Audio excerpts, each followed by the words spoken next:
There once was a poor country man whose only inheritance to his 3 sons was his farm, his donkey, and his cat. The eldest son inherited the farm, the second eldest the donkey, and the youngest son inherited the cat. "What on earth will I do with a cat? I can barely feed myself," said the youngest son. "Let alone how can I offer this pet anything? I have no money and am so poor." "Don't worry," said the cat.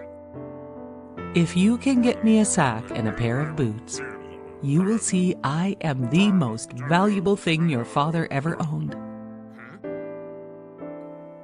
The son brought the cat what he asked for, as he knew he had nothing to lose. The cat put on the boots and took the sack to catch a plump rabbit. The cat wore the boots on his journey. He would be called Puss in Boots. He caught a plump rabbit and brought it to the king. Puss in Boots told the king the plump rabbit was a gift from his master, the Duke of Carabas.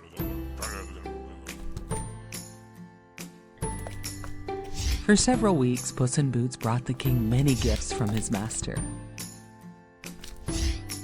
The king was very curious about Puss in Boots and his master, the Duke of Carabas. But the king knew that the Duke was friendly and had the most well-behaved cat he had ever met.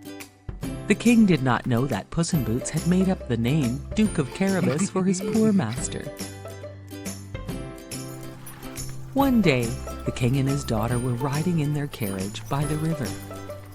Puss in Boots told his master to take off his pants and shirt and jump in the river. His master agreed to do so. Then Puss in Boots yelled out, "Help! Help! The Duke of Carabas is drowning!" as the king's coach passed by him.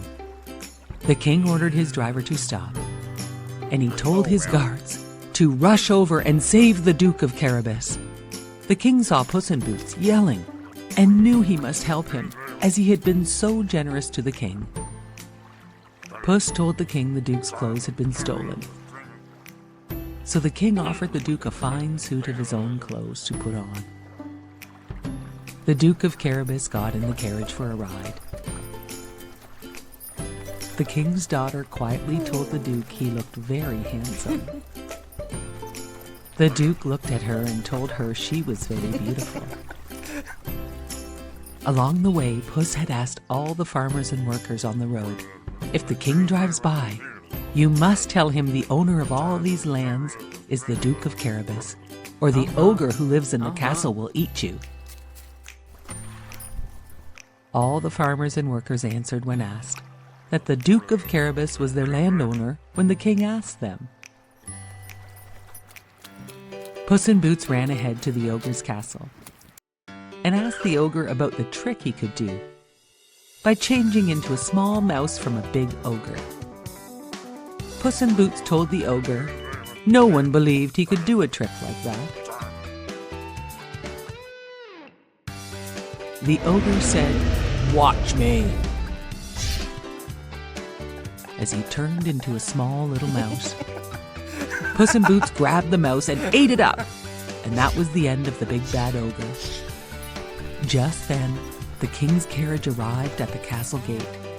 Puss in Boots ran to meet the carriage and said, "Welcome to the castle of the Duke of Carabas."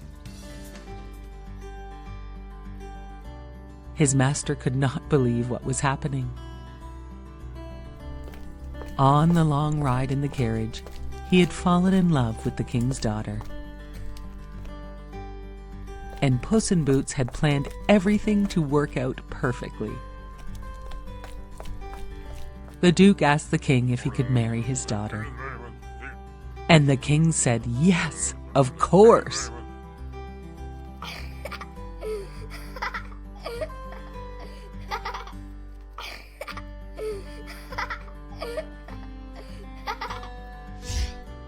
The Duke of Carabas and the princess were married and lived happily ever after in their castle.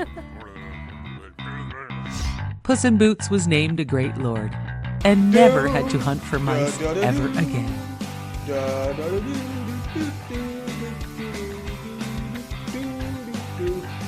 Puss in Boots proved he was the best inheritance, as he had promised his master.